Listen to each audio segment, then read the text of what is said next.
नमस्कार मित्रों, astrology with Shyam Kumar Sharma channel में आपका स्वागत है। मैं भगवान श्री कुबेर जी से प्रार्थना करूंगा कि आपके खजाने हमेशा भरे रहें, आपकी सेहत हमेशा बनी रहे, आपके दोस्त, आपके मित्र, आपके रिश्तेदार सब आर्थिक रूप से संपन्न रहें तथा उनका स्वास्थ्य जो है वो ठीक रहे। मित्रों, एक कड़ी जो हमने शुरू की है कि छठे घर में कौन सा ग्रह क्या फल देता है, उसी क्रम में कल मैंने आपको बताया था कि शनिदेव महाराज क्या फल देते हैं। आज हम जिक्र करेंगे राहु का कि राहु ग्रह अगर छठे घर में बैठे हों तो आपके लिए क्या वो फल लेकर आएंगे।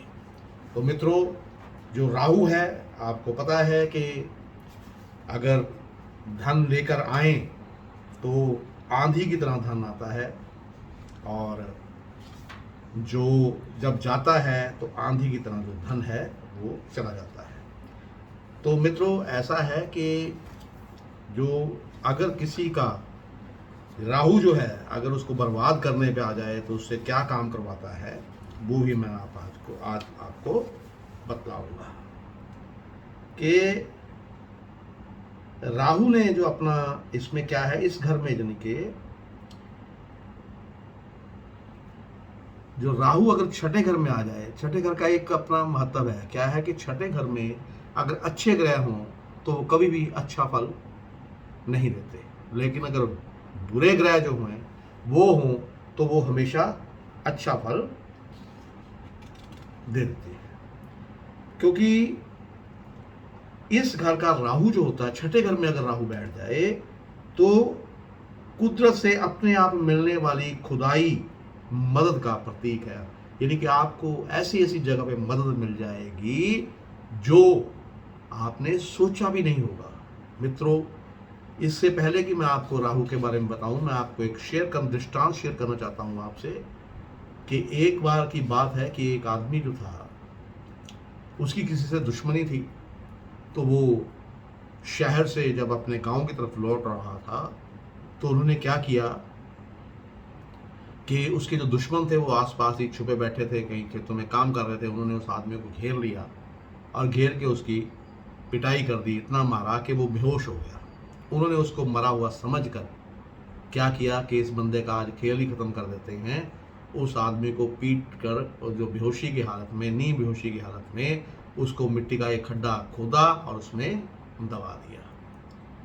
तो मित्रों, क्या है कि वो दबा के चले गए, निश्चिंत होकर जो है वो सो गए। लेकिन वो आदमी जो बेहोशी की हालत में, नींद बेहोशी की हालत में था, वो उस जो मिट्टी के खड्डे में जो जिसको जहाँ दबा गए थे वहाँ उसकी जब सांस चलनी शुरू, यानी जब उसको होश आया तो उसने मिट्टी खड़कानी शुरू की।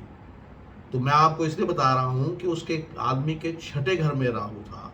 अब हुआ क्या कि उधर से एक जो भैंसे चलाने वाला या डंगर चलाने वाला जो बंदा था वो जा रहा था।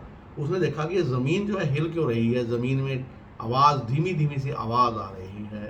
तो उसने उसको मिट्टी को हटाया, देखा तो वो आदमी जो व्यक्ति था जिसको वो मरा हुआ समझ के उसमें गाड़ के चले गए थे, वो जिंदा था और वो जरा सांसें नहीं थी, उसकी चल रही थी। उसने उसको निकाला और उससे पूछी सारी बात। उसने बताया कि ऐसे ऐसे मेरे साथ हुआ है।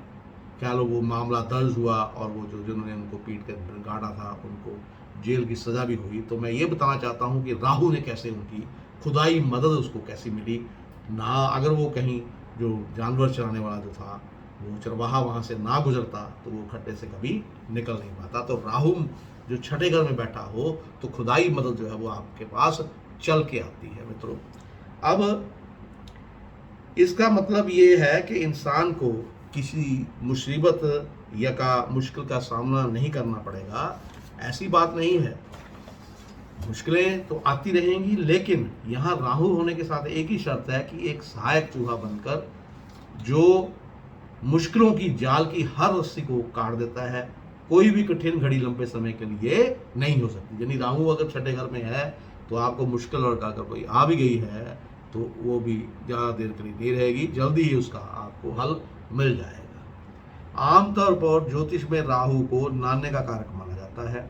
जो नानके हैं उनका कारक माना जाता है, परंतु जो मेरा तजर्बा है उसके अनुसार छठे घर में राहु होने से उस इंसान की ज़िंदगी में एक पिता रूपी साया हमेशा कायम रहता है। ऐसे इंसान को अपने पिता के अलावा किसी अन्य व्यक्ति का सहारा भी मिलता है जो पिता के समान उसकी सहायता करता है। कई बार इस सहायता से ही उस व्यक्ति को अपने कारोबार में बड़ी तरक्की मिलती है मित्रों। तो यहाँ राहु जो है इंसान को सिर्फ धर्मपिता नहीं देता बल्कि उसे खुद भी किसी का धर्मपिता बना देता है। स्त्री कुंडली में राहु उन्हें मर्दों जैसा हौसला और साहस, अगर किसी स्त्री की आप कुंडली उठा के देख लीजिए, अगर उसके छठे भाव में किसी स्त्री के छठे भाव में राहु बैठा है तो वो उसको मर्दों की तरह हौसला देगा, मर्दों की तरह होगी वो औरत और हर एक काम करने में आगे रहेगी। और मैंने कई कुंडलियों में देखा है कि ऐसी औरतों को सफल व्यापारी जो है व्यापारी बनती हैं। ऐसी औरतें कई सफल व्यापारी तगड़े कारोबार देखती हैं। अगर कोई स्त्री काम ना भी करती हो तो उसे आर्थिक जो मामलों के बारे में विशेष तरह की समझ व ज्ञान होता है, चाहे वो अनपढ़ क्यों ना हो, पैसे को कैसे लगाना है, कैसे संभालना है, ये सब उसको पता लग जाता है। गर्ग ऋषि जो है वो उनका विचार है कि इस घर का राहु मामों की संतान विशेषकर लड़कों के लिए शुभ फल नहीं देता। ये फल कदम देखने में बहुत कम आया है। यहाँ राहु पर मैंने देखा है, तो मैंने जब देखा है कई कुंडलियों में, तो जहाँ राहु को मामों के लिए शुभ फल देता है। कुछ हालातों में राहु का शुभ प्रभाव किसी चाचे पर हो सकता है, जो नहीं आपको चाचा जो है उसके ऊपर हो सकता है। अगर राहु यहाँ नीच राशि का हो तो धन या मीन में या किसी ग्रह की खूब शुभ दृष्टि से वंचित हो तो चाचे की लंबी उम्र के लिए खतरा होता है, या चाचे की सालों तक चाचे को सालों तक घोर आर्थिक संकट जो है उससे जूझना पड़ता है। और इसमें क्या है कि अगर राहु के साथ कहीं चंद्रमा हो तो ऐसा संबंध किसी ऊंचे घर की स्त्री से होगा, यानी कि अगर ऐसे संबंध से राहु का फल बड़ा शुभ हो जाता है। अगर राहु के साथ चंद्रमा हो जाए तो व्यक्ति चाहे कितना गरीब क्यों ना हो, उसका जो विवाह होगा वो बड़े उच्च घर की स्त्री से हो सकता है। तो जो राहु है, अब इस घर का राहु होने से, अगर इस घर का राहु होगा तो इंसान को नज़र बहुत जल्दी लगती है। ऐसी नज़र उतारने के लिए एक ही उपाय है कि जिसकी नज़र लगी हो उसकी पैरों की मिट्टी लेकर आग में डाल देना। जैसे आपको पता लग गया भी ये जो नज़र लगी है इस बात आदमी से लगी है, तो उसके पैरों के नीचे की मिट्टी जो है उठाइए और उसको आग में डाल दीजिए, नज़र दूर हो जाएगी। और जो अब क्या है कि ऊंचे या निम्न दोनों प्रकार के संबंध जो हैं बुनियादी तौर पे इस बंदे के, किसी भी ऊंचे बंदे के, यानी किसी औरत से भी इनका संबंध हो तो वो ज़्यादा पता नहीं लगता और किसी तरह की बदनामी जो है उसकी नहीं होती, ना ही उसको कोई लाग लपेट छूटी है, ना ही उसके दुश्मन जो है वो किसी उसका राज जानने में कामयाब होते हैं। और वास्तव में जो नीला रंग है, तो नीला रंग जो है वो राहु को रिप्रेजेंट करता है। हालांकि सरस्वती जो है राहु की इष्ट देवी है, पर फूलों का रंग नीला क्यों है? नीला रंग तो शनि का होता है, क्योंकि जो शनि है वास्तव में नीला रंग राहु का इसीलिए होता है कि शनि का काला रंग होता है। इस घर का राहु जो है वो इंसान की जिंदगी में बहुत सी तब्दीलियां नहीं लाता, आर्थिक पक्ष से अचानक फल जरूर देता है। तो नीला जो है वो राहु का रंग होता है और काला जो है वो शनि का रंग होता है। अगर 12वें घर में तेवे में मंगल बैठा हो तो उसके हालत में अगर ऐसा इंसान अपने भाई से लड़ाई झगड़ा या मुकदमेबाजी करे तो राहु का प्रभाव पूरी तरह से अशुभ होकर उसकी आर्थिक हालत में बहुत बड़ी गिरावट ला सकता है। इसका कारण ये है कि 12वां घर आकाश का घर है और उसमें बैठा हुआ मंगल बहुत शक्तिशाली होता है। ऐसे शक्ति से टक्कर लेना राहु के फल को खराब कर देता है।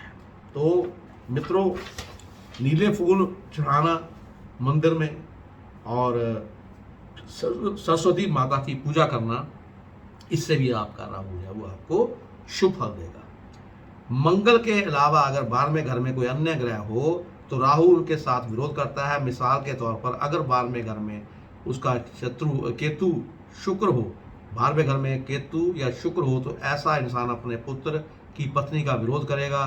दूसरे शब्द में उसकी बहू से खटपट बहुत रहेगी। अगर जो ससुर है उसकी बहू से कभी नहीं बनेगी, लेकिन शर्त यह है कि 12वें घर में केतु हो या शुक्र।